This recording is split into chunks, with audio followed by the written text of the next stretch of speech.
welcome one more time. This is MJ Make My Day, the glass half full episode with none other than our experts, Dr. Lisa Blanchfield, and of course, Dr. Azza Ezzat.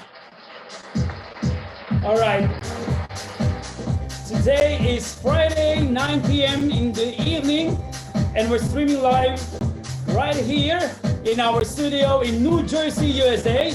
But of course, for those of you who are watching us live in the Philippines, it's 9 o'clock in the morning Saturday. So welcome po to MJ Make My Day. And thank you very much for joining us once again on our special episode of the Glass Half Full.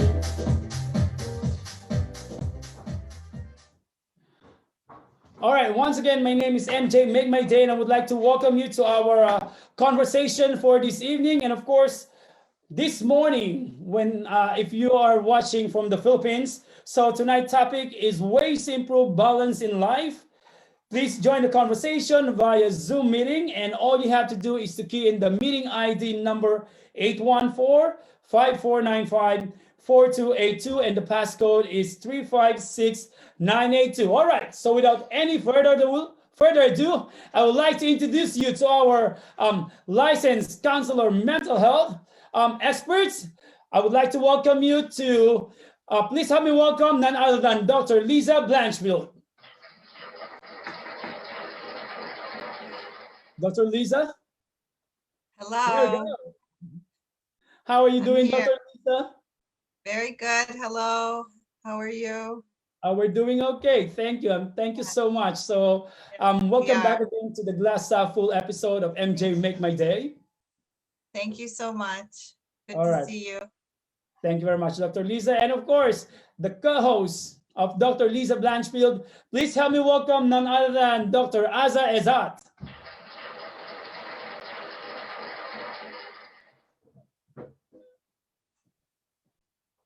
All right, Dr. Azza, we can hear you. Okay, yes, hi, good evening. Go. Now we can hear you.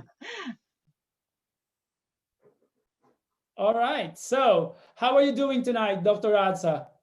I'm doing great, and I'm so excited to talk about something that we all need to really not just to talk about, but to live it. It's how to balance our life and to find some happiness in the midst of everything that's going on. That's very true. All right. So while we plan our careers and important moves in life, we do not realize the fact that life takes back a lot in return for all the good things it gives us.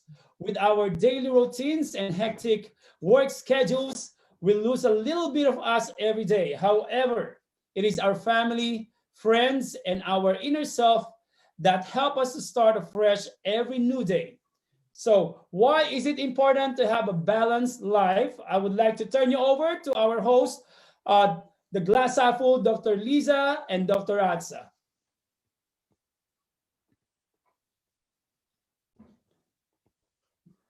Dr. Azza, Dr. Lisa. Dr. Lisa. Dr. Azza is going first, right? Okay. The reason we are talking about the balance in the life, because as it seems like our body is so resilient and strong and amazing, at the same time it's very fragile and it can tip off balance. So we are looking here at the health as our whole health is like a stack of balance stone, and once one of the stone is tip off, the whole health will start to fall down and go out of balance. And I had personal experience and I learned on my own way that it's not just work or career or family, it has to be balanced. And there are so many dimensions of the healthy living. And that's what we are here to discuss, from the mental, physical, social, and spiritual kind of needs that we all have. And when we balance, we're gonna live a happy life, and that's our utmost goal. Like everybody wants to do anything in life just to be happy. So if we are not in balance and if we're not healthy and striving to be our best, we're gonna tip the balance and we are not gonna enjoy life.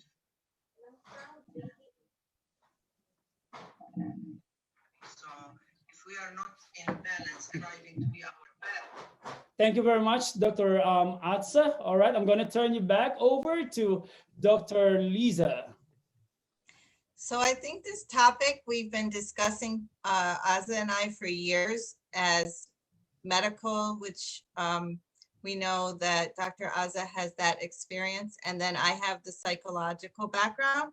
So what we've always been kind of interested in expressing is the mind and body connection and how we can take the two in the field that we're both in and combine it into one understanding so that people can realize that their mental health, their mental hygiene, their psychological makeup has so much to do with the physical, because we know that disease becomes exacerbated by psychological stress. And in this time when we're all really feeling a lot of insecurity, and I think we feel that we're being at some point we're unstable. So what we have to think about is what is the effect of our mind and our thoughts on our body and our health, and any kind of illness, which we know it's in the research, and most people have had that experience. How you approach how you're feeling is really how you're going to have a positive outcome. So the positives have to come through based on what we're thinking, and our mind controls that. But the physiology, the physicality of it is how we actually feel and our reaction to the stress. So we kind of combine the two. Dr. Azza and I have always thought that the two are important, but most of the time, holistic medicine is not mentioned, and people really don't understand that we need to be aware of what we're thinking and feeling, because that will then influence our physical health. So I think that's what we're trying to discuss tonight. I don't know if people have questions, but we seem to understand it. We practice it, and I think that that would be the positive takeaway, that if we could learn how to manage more of our mental stress, it would then help us with our physicality. All right, thank you very much, Dr. Lisa. Okay, so according to lifehack.org, there are a couple of things that actually like a signs that we are actually having a non-balance. Number one is for those who are actually working, your mail sits unopened for a week and you pay your bills late. Second, you think that the more plates you can spin is so hard, so that's basically what it entails about. So but other than that, there are so many things that actually says that you are having an experience of having a unbalance of life, and that is a little bit scary to know that it is very important. That's why we are having this kind of topic for this evening, and I would like to ask you a couple of questions. But before that, maybe we can expound more about the importance of having balance of life. Let's say, for example, managing your career and at the same time, your responsibility with your families and your loved ones. Who would like to start first? Dr. Azza? Yeah, sure. So I just have a question, and I always ask myself and ask my friends and coworker, which is, what is the point in working hard toward a long and healthy lifestyle if you don't enjoy it? So we have to focus them, because the main purpose of life is to enjoy it. So if we are just not having the balance, we are not protecting our mental and emotional health. And most of the problems when it comes to the bad habits that harm our body, it comes from the emotional health, which is drug addiction, drug abuse, smoking, taking risk, and all that kind of dangerous stuff. So when we work, we need to understand that to have balance, like there is a time for work, there is a time for me time, and there's time to create some kind of something. It's individualized. Nobody can tell you what makes you happy, but you need to create something. It could be a meal, it could be a different kind of dish, you need to have some time that your mind will just be in the flow. In the flow means it's in your inner being, and you're focused on being happy, and you're trying to de-stress the acuity of what's going on during work stress, during everything that's going on in our life, and everybody's situation is different. But overall, we need to understand, unless we have that self-directed conscience commitment to take care of ourselves, you don't expect anybody else really to care or to mind. And we are talking about just being happy, so there is nothing you're gonna lose, and it's very personal, and it doesn't cost much. It's a mindset, and you can find a reason. You can always look at something that you will be grateful for, and if we're still alive and listening and talking, that's a big reason to be happy. So it starts by just putting your mindset, you shifting to trying to be happy and trying to take work and family and relationship and everything in order to enjoy life. Okay. Thank you very much, Dr. Atza. All right, Dr. Lisa. I think we all have inner strength, and our inner ego tells us this is how we should deal with a problem. And I think with work stress, sometimes we just don't rely on our own feeling about it, and we just push through it. And I think that when we step back, we realize we should listen to ourselves, because our signals that we're getting of whether we are stressed or not are really the signs that we should pay attention to. But because we get so caught up, as Azza said, in the actual process, we're not listening to our own bodies and listening to what our mind is telling us. And I think that at a certain level, we can become very insecure, thinking that it's just the work environment, which it really could be us telling our bodies, telling us this is overload, this is stress. And then to step back, there are a lot of other inner issues that we have, because we're saying, I'm not busy enough, I'm not earning the right amount of money, I'm not, even though we know we want to relax more, we have all the other pressures of life to keep us going in that workaholic direction. So I think if we listen to our inner voices and what we're telling ourselves, which how do we know? How does anybody else know? We're the best judges of how we feel, but we don't always look inward. We just look around us and see what the reaction is of what we're accomplishing in life. So I think that that's self-reflection and spending time with self-care, taking care of ourselves and making ourselves the priority is really what we need to focus on. Thank you very much, Dr. Dr. Lisa. All right. I would like to say hi to some of our viewers, Michelle Teofilo, who's watching from Alhassa, DJ Sunshine, and of course, Miss Virginia Baltasar as well. I have a question over here for Dr. Asa. What is to be completely fulfilled in life? What do you think is most important? To me, the most important thing to fulfill in life is reaching your maximum ability to be the person that you meant to be. So as long as you still have desire and you still have feeling of stuff that you need to accomplish, you are still in the growing and growth process, because as per Maslow's pyramid of growth, we move to different stages, and there are it's the self-actualization. It seems like it was in the top of the pyramids, but right now I just learned, and I'm getting more interested in studying that there is a higher level of consciousness, which is self-transcendence, which is you're looking at everything from different perspective, and as if you just put a new glasses. And so, but you have to have, the good news is nobody can teach you how to do it. It's just you have to have the curiosity and the practice and the ongoing, because it's like when you're performing muscle, you will be able to perform certain kind of connection with the higher self, which is Dr. Lisa said. to use all your ability, the conscious and the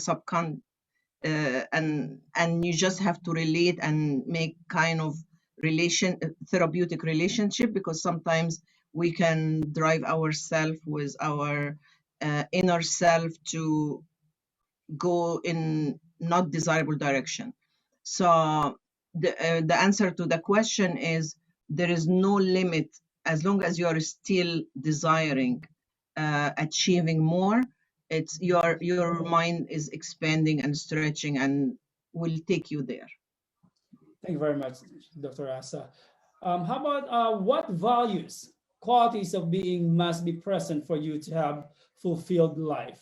Dr. Lisa, that question is for you. I think trying to focus more on our inner strengths. We haven't done that in the past. We haven't really studied it and thought about how can we just be in the present moment. So when we try to focus, which is very difficult because we have in our world right now so many things going on that kind of forces us to look at the future. But if we just think about today, which is sometimes so difficult, and I work with people every day and I ask them, how are they doing just today? And to focus on getting through all of the milestones that we have to go through. We can't think ahead, and we have to just try our best to be self-reliant and to look inward and to just spend the time reflecting on how they feel at the moment. And the problem is, it's very difficult to do. I don't know if anybody else has tried it. I would recommend it because the mindfulness aspect of therapy is to try to get through today and focus on the moment and the present, your present self. Because when we go forward and we start to think about 6 months, 1 year down the road, even if we think about 5 years, it's all uncertain and it's unpredictable. So we don't know. It's the fear of the unknown, which causes our minds to become very stressed. And then there's all chaotic thinking because we don't know what the future holds. And I think the past year has really taught a lot of us that the true meaning of fulfillment and happiness is just to be present with ourselves at the moment, whatever we're doing. If we can find something that can relax ourselves and just at that time and be grateful and thankful that you got through that day. And that's really the only advice I think that's been working for everyone, is to not try to look forward to, too far into the future, because that's when we become anxious. Absolutely. And how are we going to do that, Dr. Lisa? To piggyback on what you were saying, how are we going to do that? And, because there are a lot of people out there, especially with the things that we've lost, not just the loss of loved ones, but also on the financial aspect. The pandemic hit most of us, and around the world it happened. So how are we not able to think about what would happen again tomorrow, and how we're gonna get there to be able to somehow survive from this current pandemic? So the survival key is to think about how far we've come and how much we've accomplished. And sometimes I have to say to myself, you made it this far, and what were the skills that you used, and what are the strategies, and what are the coping skills, and be grateful and thankful that you're where you're at, and try not to. Sometimes we have self-doubt about where we're going and what's going to happen, but I think it's most important to think about what we've accomplished and to know that we made it this far. So hopefully we're going to keep continuing in the same direction and have a positive attitude about it. Because when we are too concerned with how we're going to control our future, I think that's the most stressful part. And we are going to make it, and we have made it. And that's what I tell myself. If I face a dilemma, and I faced it before, I say, well, I got through it before, so I'm sure I'm going to be able to get through it again. And that's really how we practice our self-talk. And our self-doubt always comes in, because we can ask other people's opinions. How am I going to make it through this? But we really need to tell ourselves that. That's actually the only way to really push through it. Thank you very much, Dr. Lisa. All right, so before we proceed to our conversation this evening. I think this is a very important conversation that we had about having or creating a balance in life. I would like to greet our viewers. We have Iber Spirito from Japan, and Stella, Miss Anne from Milford, New Jersey. We also have Dejab, Cecile Aguirre from the Philippines. We also have viewers, another person, Lenny Villanueva. And I would like to say hi to Mr. John Peter Cariaso, who's actually watching us right now in Japan also. So basically this episode is being watched worldwide. So I have a question for both of you. All right. If What are the 2 or 3 actions that we could take right now that would create the most impact on our well-being? Would you like to start with that, Dr. Azza? Again, we are going to go back to attend to your physical, mental, emotional, psychosocial being. When our body need to get rid of any toxic or any waste, we just have a natural process of defecating, urinating, and getting rid of all the toxic. And if it doesn't, it turned poison. And our body tell us. So that's why we cannot ignore it. You will get bloated, you will get sick, you may vomit. What happened with our brain overload or mind overload, it's something that we cannot see and sometimes we ignore. So it's like a wiring, like extra electric wiring, and we are not diffusing or taking time to um, reduce all this kind of overwhelming kind of information and knowledge and even the normal day-to-day email activity, and we don't understand its effect on our health. It does affect our health, it affect our mood, affect our relation with our loved one. So you will go in a vicious negative cycle instead of just taking 10 minutes meditation before you go to bed, and you just clear your mind and you start fresh the second day. So this is one thing, is attending to your mental health, therapeutic mental activity, our spiritual health. And spiritual health is not just your religion, it's your faith and your feeling to others, toward others. If we are carrying hate and anger, and we hear about what's going on around us now, and people start to attack some other for no reason, and we listen to the news, it's maybe one in a million, but we always feel bad. So we are wasting energy that it can be helping ourselves and our surrounding by just connecting and just denying or refusing to listen to this bad news, and we look at the positive. Our brain is so amazing. Whatever information and knowledge you're going to be focused on, that's what you're going to see and hear more in your life. And amazingly, some people even say in your Facebook and all this social media, if you are Googling something or you're searching something, they give you more. So what I'm trying to say is, don't overwhelm yourself with what you don't want to hear or see in your life, and try to look for the positive. And I promise you, you're going to find million good stories. I've seen them all the time. The third one is, be the change that you want to see in life. So if you want to see love, try to love more people. If you want to see kindness, be kind to more people. And it does work. I come home and I try to share with my family what I see, and what I start to realize, and I start, maybe because I'm paying more attention, that the one that they have the most problems are happy and serene and comfortable. And the one that has nothing major going on in their life is the one that's miserable and unhappy. What is the reason? That's something to really explore.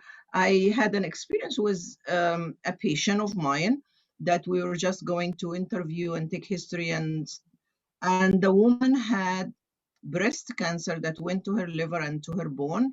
And while she was having chemotherapy, she fell and she fractured her arm, and she was going for a surgery. But when they did the COVID to top it off, she was positive for COVID. So she stayed home 14 days.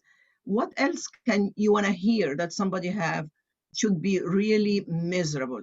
And the woman kept saying, I'm so grateful that they discovered that I have COVID. And I go home and I say, why the one that have so much problems that can end anybody's life and make them miserable have this serenity and peace and confident that everything gonna go well. She was 72 years old. She said, if I have 15 more years to live, I think I'll be happy. And she was smiling. And you go home and you see somebody's just crossed you off and they didn't smile, and you hear somebody's giving you a whole story about. So what I'm trying to say is, it's how we perceive the information that really gonna harm us, is what is not what's going on in our life. So we have to be mindful, and we have to be grateful, and we have to always have quiet time. I think one good thing I got from last year is to be able to spend more time with me, to understand and to listen and to respect the needs of the person, which is you. Thank you very much, Dr. Azza. The same question for you, Dr. Lisa. What are the 2 or 3 actions that you could take right now that would create the most impact on our well-being? I think that the difficult times, as Azza has mentioned with the patient she was referring to, if you take the most difficult time, we have to turn it into a growth experience.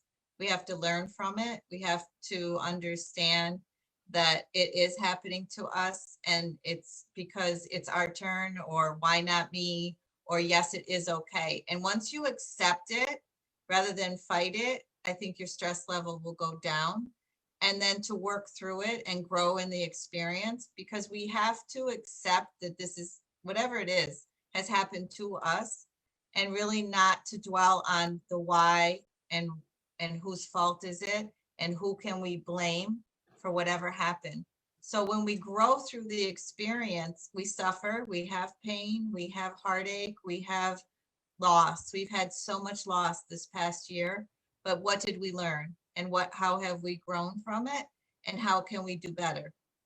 I think that we are all very spoiled, and we've not had a lot of tragedy. And I think when we have it is when we learn the most. And the hardest times teach us the most and make us stronger. And if you don't make it through because of whatever reason, we have to think about, what were the weaknesses? Why couldn't I get through this? What brought me down? And what were the strengths that I had, the inner strengths, because we have to pull ourselves out of it. We can't really rely on other people to do it for us. As much as we want to have everyone around us take care of whatever the issue is or the problem, we really have to do it ourselves. And being alone, isolated, and having loneliness and not being able to rely on others, we've made it through, right, by ourselves in many cases. And so that's a lesson to be learned, that we can do it. We can teach ourselves how to do it, but we also can help others and rely on others. In a social way, we've tried to reach out, but most of the time we've been isolated, as Azza said, this past year, and we've learned a lot from it. Thank you very much, Dr. Lisa. Do Okay. we give you 3 reason or not? Sure. Oh, neither of us stick to the question, did we? I just realized. Okay, don't count, Marlon. We just say whatever's in our minds, right? Absolutely. Yeah, I would like to share a comment from Miss Anna Stella, who's actually watching us right now from New York City. She said that was beautiful. Okay, Dr. Asa and Thank Dr. you. Lisa. And also we have another viewers from Hong Kong, Miss Joan Babon, who's also watching us right now. So I would like to give the floor to both of you, Dr. Asa, Dr. Lisa, if you would like to add some more about our topic for this evening. Yeah, I'm so grateful that we have some audience and some friends, I would call them friends now, from all over the world, because as I always say, and I've been saying now, the world is so small now. It's like we are all connected, and we can help each other, encourage each other, inspire each other, that there's always a better tomorrow. One thing that I would like to add also is just to have a goal. Because when we don't have a goal and we don't have something that will wake up to look forward to accomplish, that may pull us from our direction where we are trying to hit. And like Dr. Lisa said, we should take every event and everything that happened to our life as a teacher, something that teaches something, because it's not we are not like when somebody asking about reaching their best maximum capacity of their well-being. We are a continuous learning kind of human being, and when we learn, it's not just to make money, which is everybody's goal and dream, or to accomplish a position or situation in life, but it's just to be a person, a different kind of mature kind of person, because so many character is just has to come through the life experience. When you go through a hard time, that's you show your resilience, it shows your persistent. So you develop the person who you are by going through life, facing different kind of obstacle and break through them. So to me, this is the more kind of inspirational way. And when you hear stories, I don't think anybody just came to a finish line without having some heartache and overcoming some obstacles. So I would like to give the message of hope, because it's not spread really widely, and I'm using now the social media and your platform to say there is a hope and there is a beauty in life, and there's still a good people in life and good human, and we have to give a hand and inspire everybody to look forward to tomorrow. Tomorrow is going to be a better day. Dr. Lisa? I think we're still talking about the positive aspect of whatever we are encountering. And I think that stress and how our body reacts to it is really what we're trying to focus on. And I think the more that we relax and the less that we are stressed and the less worry that we have, we can then see the positive. But we become so overwhelmed with the actual problem.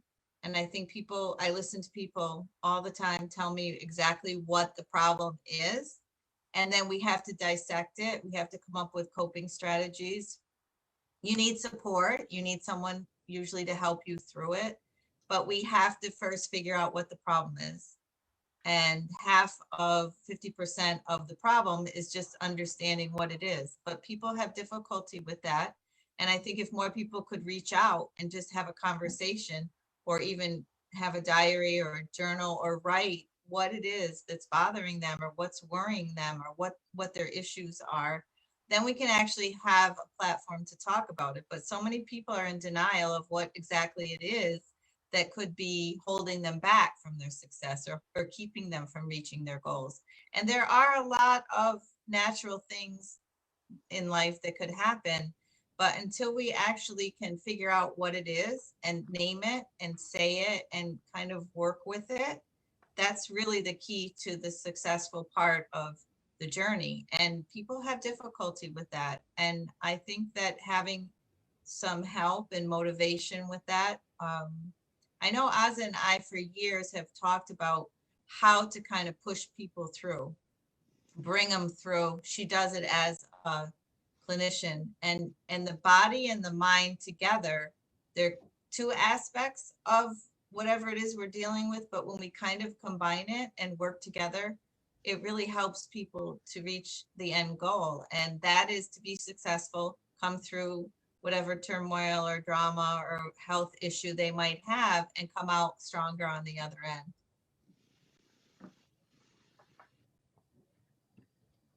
Thank you very much. We're actually getting a lot of beautiful comments from our viewers. So Miss Anistel, again, she said she would like to thank you both and the show, the Glass Half Full, for doing this. And I also would like to invite all of our viewers, not just to give us the comment, but next time we're hoping that in our future episodes, we'll be able to have other people also to participate with us. And that is the reason why we try to make the Zoom meeting code public in such a way that everybody will feel free to join us. Or if you are not ready yet, maybe you can send us some questions via email mjmakemyday@gmail.com. So I have another question for both of you. I'm so sorry. I have a lot of questions, been throwing you a lot of questions, and I think that is part of the purpose of the show is to be able to educate and help out our viewers also.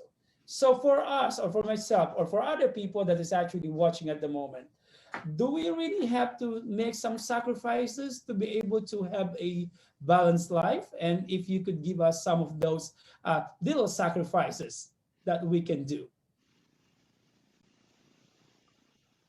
Azza, that's for you. Yeah, to me, the only sacrifice that you're going to make is the self-discipline. You have to commit yourself, because what happens when you start take time for yourself and plan your day, and you say this time, you don't have to say I'm going to go and exercise, because from personal experience, I know some people don't want to exercise. But if you say some joy activity, or I'm going to go for a walk, or just something that you like to do, at the same time you involve some movement, because the movement is just boost circulation, so your whole body, the blood circulate all over your body. So you can always view the time, the 15-20 minutes that you're gonna walk, or do some stuff at home, you can view it as exercise and workout or movement. uh, it's your commitment. You have to commit yourself, and you have to commit yourself to quiet time, like 15-20 minutes before you go to bed. And you have to sleep and take at least 8 to 9 hours. And if you are not committed to take care of yourself, I'm sorry to say, like, who you expect that will come and just give you your health and say, here, you gonna be a good man, I will come and exercise for you. It doesn't happen this way. So to me, this is the only sacrifice, but I wouldn't call it sacrifice, because at the end, this is what will help you. I read somewhere, it's like the person or the patient have to really be willing to be cured. So I said to myself, what do you mean? Like, is there such thing?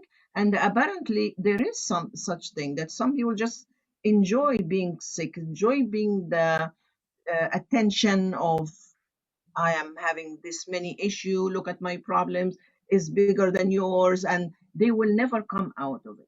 And I hate to say it, until the student is ready, there is nothing we can do. I even took a class about coaching, and they said, don't waste your time, because unless certain people have to reach all the way down, rock bottom, before they start looking for help. But I can't, because if I see my loved one and somebody, that friend of mine, that I see that she's having a negative behavior, and I try to just advise her, but what happened is they turn negative against it. You know what I mean? Like, sometimes you just have to understand. And to me, this is just like also self-care. So I'm going to take care of myself and understand that you choose this kind of um, behavior, and I'm gonna wait until you're asking for help. It's a little bit difficult, but unfortunately, this is reality. You cannot go home and tell your son, stop watching TV and go and do something else. It doesn't, you just aggravate the situation. So that's what I mean by, we need to inspire people to understand that they're going to improve their relationship, they're going to improve their life, they're going to improve everything is going to be better. But until you be better yourself and take this commitment, you don't expect anything to change or get better. You're going to be in this vicious cycle. You're arguing. I cannot argue with a client. Certain times, if the client is arguing that he's right and everything else is wrong and there's nothing can be done, I don't know how can anybody help him. But I'm talking now to somebody who is having some hard time and been through something that they thought that they will never come out of it. I promise you, if you have the desire to come out of it, you will. And you don't even know how, but you will come out of it. And that's personal experience. So all you need to do is to have the desire. And I wouldn't call sacrifice, because you're gonna enjoy. So it's not sacrifice. It's gonna be your lifestyle. After that, you're not gonna be even um, like attempted or looking to do any of this negative behavior anymore. So Absolutely. it's worth the trial. It's your life. That's right, Dr. Atza. And another comment is that one of our viewers said that this is basically a free therapy, which I totally agree. And I believe you agree also, right? Okay. Yeah, I like the word that I like the word that you used, Dr. Atza. And I think something that, it's not really a sacrifice, but something that we are willing to give up. So things that, let's say, for example, things that we can stop from doing. Let's say, giving you an example, if people would like to go to the gym, sometimes you have to give up or willing to stop from eating things that are not really good for our diet. Or maybe if you want to finish some of your homework, if you are students, sometimes you have to give up a little bit of time from social media, away from social media. But I'm not telling them not to do it. But my question for for Dr. Lisa, is there a difference between a commitment and a goal when you're trying to have a balanced life, or is it the same thing? Let's say you're committed. Well, I think we call it positive behavioral strategies now, Mhm. rather than committing or like having a goal, because the long-term goals is a little, to me, intimidating. So we talk about the positive behaviors. And if you can break it down actually to what works for you. So I think that the best thing to do is to explore which behavioral strategy is acceptable to you. It is a little bit of a sacrifice, because if you haven't practiced any of the strategies, um, you have to learn them. And it's really easy to learn. Everything is out there. Everything is reachable. You can go on the internet. You can go to YouTube. You can find out how to do deep breathing exercises, yoga, meditation. Um, any technique that's going to be related to relaxation is something is self-learned. We can learn it. But I think the sacrifice is that we actually realize and accept that we need to do it, right? Because if we just continue to say, I can't fight this, I can't deal with it, I can't master it, it's not accepting it and then saying, what's the strategy I need to practice? So rather than say, what is your goal? It's what could you do today to make yourself reach, a more relaxed state? Because once we de-stress and we realize that we can overcome, that's when our life becomes much more manageable. People that are out of control in crisis usually don't have a strategy in place. I'm sorry, but that's could be my opinion, but I think when they reach the point and it's a crisis intervention scenario, it's because their strategies aren't working, right? So if you practice it every day, even as a preventative idea, then it's a little bit of sacrificing, but in the long run, you probably won't reach that state of emergency and, out of control, the out of control feeling that we get when things start to fall apart. So it's maintenance. It's every day saying, these are the things I need to do. And people that practice every day the coping strategies, sometimes they don't reach that state of anxiety or depression because they've been working on it. Right? So if you work on something like exercise, if you exercise every day, you know that you're going to feel better. But we wait until there's a point of not being able to solve the problem where we panic. And then the panic just exasperates the problem and then we can't work through it. So I think it's daily maintenance, whatever you choose. I can't decide that for anyone. They have to figure out what helps them to de-stress and relax. And then once they do it, they find that's the key. That's the secret way to manage their life. So we all have to figure out what that is, though, which I is think kind of, also, Lisa, the why, it plays a huge factor It's like if I am doing something and I know the why I'm doing it, and it's a strong reason under behind it, my success will be, like I will say, 80-20. And sometimes I tell people it depends on what is the reason for trying to see the balanced life, how it feels like. If it's you start with 70%, it's like 70% eat right and 30% you just do what you want to do. You're still okay. You're still having a goal and starting something right. So it depends on what is your why for making this lifestyle changes. But on the longer run, if you start doing it before any emergency or situation of something like horrible that the physician or the surgeon have to put you under, it will be much, much easier, even though you may not be really 100% committed. But if you start as a preventive, it's you can go slowly, like 50-50, 60-40, 60% of the People, time exercising or walking, and 40 time just right. I relaxing don't think and they going back to accept your own that. routine until it becomes a habit. Right, but they don't accept that with mental hygiene, with mental health. People don't think you can prevent things from happening. So they wait until they actually have the symptoms. But there are ways to prevent it. You just have to learn what they are. It's the same as any physical But illness. are we talking mental illness or mental stress? I Well, think you are anything, going more to mental illness when they cannot control what they do.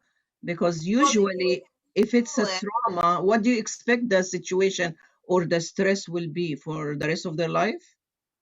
Well, I think the problem is we don't look at mental hygiene the same way we do physical hygiene because of the stigma, because we don't talk about it, because we don't work on it every day. So then I find that the depression will come for anyone because we haven't thought about it every day. We think about what to eat, right? You know, what's the balanced diet? What's the balanced diet for a healthy mind? We don't really, it's not in the forefront of our concern. We concern ourselves, I think, more with physical health than we do mental. So there's so many preventative things, as I said, that we should be doing that maybe then we don't get to the point of illness, just like we do wellness checkups for physical health. Do we do wellness mental health checkups? We don't do that. Mhm. That's why I believe, like, if you just try to take a minute or a time to be happy, there is no way you're going to be depressed and happy. There is no way you're going to be hopeful and sad. There is no way you're going to be connected and part of something big and community and be isolated. So we can encourage the step to be taken, as I said before, self-directed. Like, I'm gonna try something different because apparently what I'm doing is, because if we are doing what we are doing and not getting change or different result, then we have to try to see something different. Maybe it will work. If you just go around the block and look at nature and just be quiet, you may just go home and feel happy and open something like nice music that trigger some kind of positive feeling within you. You may just decrease the downtime and improve the good time, and then you can balance. Again, it has to be different model of just the person have to try to find it themselves, I think. Some people can do it themselves, but I think a lot of times we need help with that. I just think the awareness is important. If we can just be aware of how to balance, because we just don't really consider all the parts and to make it more a holistic approach. And Yeah, a that's balance, 100%, I agree. It's like that's why we said to balance our life, but with the mm, focus on the positive, on I can do this, I can be a better person tomorrow, I can try to achieve something tomorrow. I'm gonna try to see my elderly neighbor if she needs any help or not, and cook her something quickly. Small thing I see that can make a huge difference inside the person that may spark something that will right. change their life. what are the reasons why some people are having difficulties in maintaining a balanced life? Well, I think we've talked about all of the stressors and how our life becomes so involved with the daily responsibilities. We talked about work, family, interpersonal, getting by, financial issues that people are having. And I think that if it is out of balance, as I said, if we do the 50-40 or 50-50, you have to minimize. What I try to do is minimize the percent of the problem lower than it might be rather than catastrophize it. When we catastrophize it, it's like, this is 100% of my day. This is the problem. This is what I've got to work on. But we kind of not really deny that it's happening, but we have to reduce the effect, the negative effect, and kind of go with the positive and say, what good is going to come out of this? What's my growth? What am I learning? What can I do better? It could have been worse. And just changing your attitude to try to deal with it is probably the healthiest way. I don't know what else could work, because when we get hysterical and catastrophize, it doesn't change any of what the reality is that's happening to you, right? So if something's happening to you, but we can't get hysterical about it, we have to deal with it in a much calmer way. And those strategies that we've talked about are how to do it. Even if you face some really bad news, you start to do your deep breathing. It might seem like it's not helpful, but it actually will, because it changes the mindset, it changes your stress level, it makes the brain distract from whatever the problem is. And there are ways, and we can learn many different ways, whatever works for us, but we can't focus on the negative or what the bad news is or what exactly is happening, because that will overcome us, right? We can't self-regulate when that happens. And it's really hard to learn sometimes, and I think people do need help. There's many resources out there to learn positive coping strategies. I think, this whole idea of the glass is half full. If you just think about that every day, right? That things could be are better than they are. It's not as bad as we think it is. And then we kind of change how we view our daily lives. So that probably is the best coping skill I would suggest. Thank you very much, Dr. Lisa. Dr. Asa, I know one of your expertise is about the cultural diversity. One of the comments that we have over our Facebook page is that in our culture, as Filipinos, if we say therapies, they would think we are already like having mental illness. And Dr. Lisa, you did mention about the stigma that people are actually placing when it comes to mental health. So what do you think about the culture bias or the cultural belief about this mental health illness, Dr. Azza? I think right now it's not as really bad as it used to be, from my opinion. And if you are serious enough to improve your health, improve your well-being, moving forward with your life, the least you should be worrying about what people will say, or you should have a goal. My goal is to reach my fullest capacity of living a happy, balanced, successful life, and be able to contribute, have relationship, have meaningful kind of work, and everything else that entail. And the therapist and the counselor or the practitioner, whoever, is going to pinpoint and help you to pinpoint where is the area that you need to work on. So if you are concerned all the time, and that's what I'm trying to tell my culture specific people, that they ask me about my opinion. And I tell them frankly, if you asked me 30 years ago, I would say, oh my God, and I used to have different perspective, but we evolve. And for the person, if you want to grow and evolve and achieve success in life, you shouldn't be worrying about what people will say. You should have the confidence that you're doing something for yourself and you should be proud of. And that's a higher level of um, uh, conscience, self-directed kind of success, that one day you'll say, like I like when I sit down and tell my kids I did work in a restaurant, I waitresses, because it becomes something that you are proud of. It's a period of your life that you had to do something that you never thought you will do as as a professional, as a foreigner, as an immigrant, but you come to write your story that you were able to break through and you were able to achieve something. So if your goal by going to counselor is to achieve something big in life, I'm sorry, but I wouldn't worry about who is saying what. And that's a higher level. If you're really looking to a higher level of achievement, that should be your mindset also.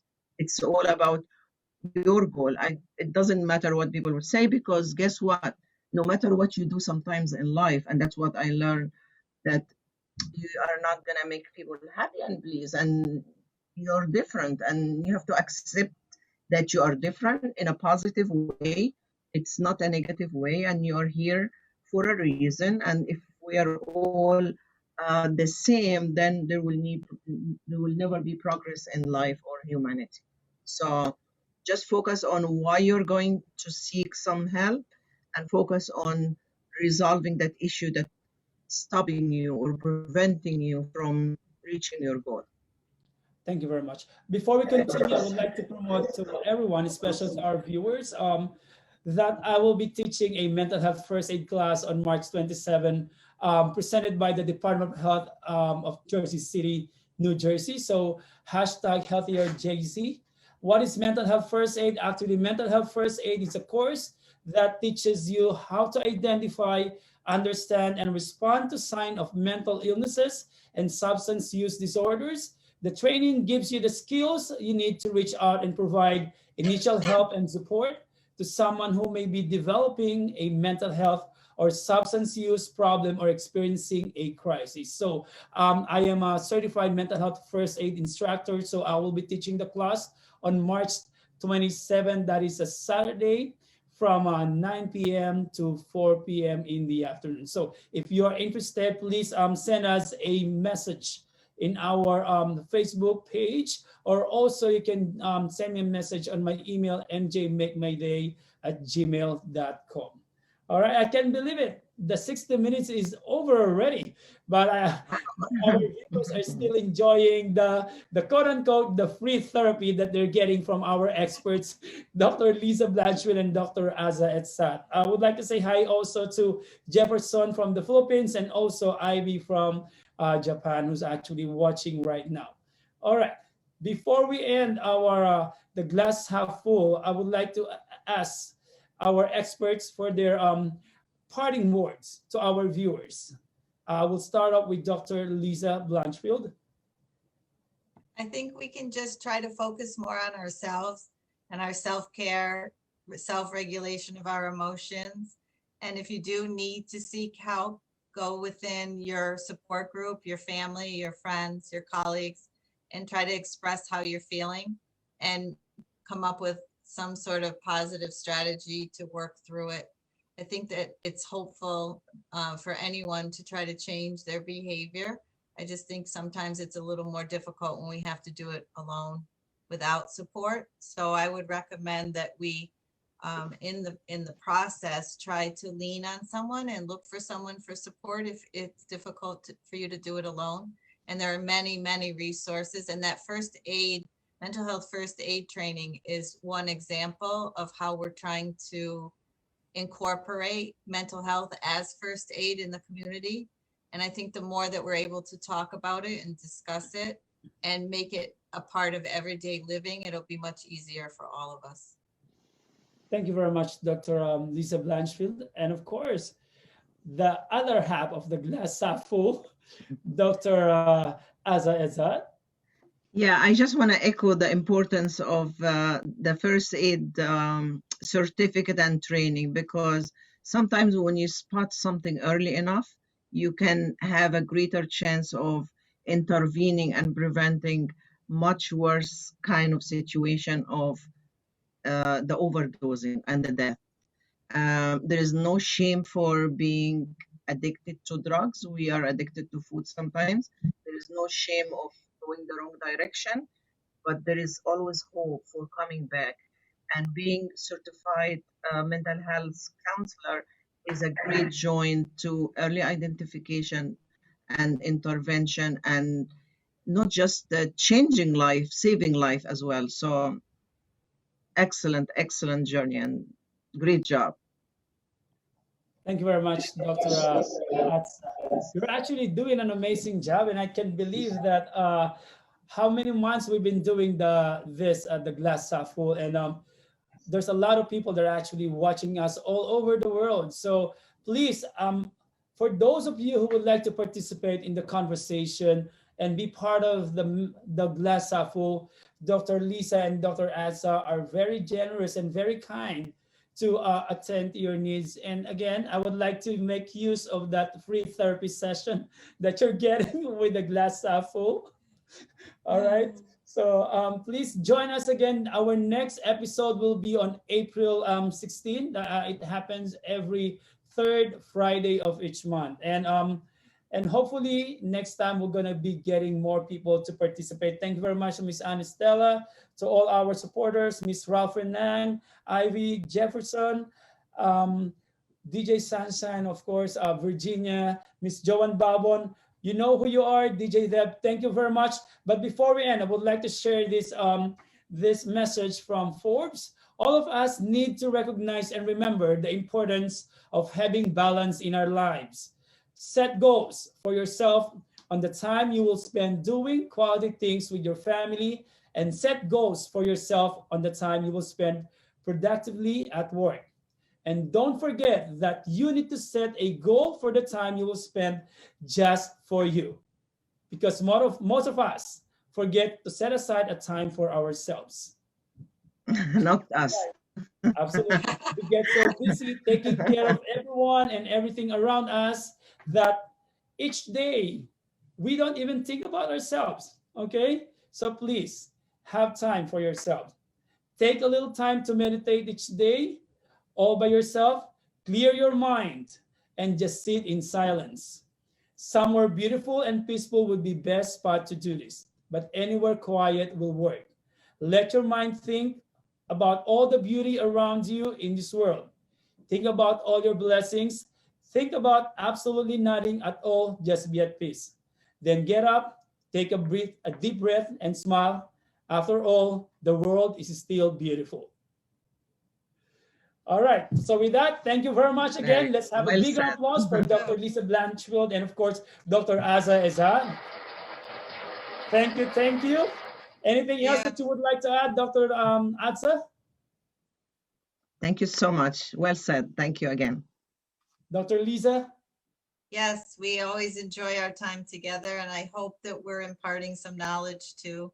And please get in touch with MJ, Make My Day, who creates our show and who does such an awesome job, because I think without you, we wouldn't be able to express ourselves. So thank you for that. Exactly. And this episode will also be seen over YouTube. So later on, please wait for the link and you can replay the show for tonight. All right. So with that, I would like to say thank you very much, Dr. Azza Ezzat and Dr. Lisa Blanchfield. And once again, this is MJ Make My Day episode of the Glass Half Full. And we'll see you again next month, April 16. Okay. Thank you very much, everyone. And Thank you. you have a blessed weekend. Thank you. Thank you, Dr. Lisa. Thank you, Dr. Azza. Thank you, everybody. Thank you.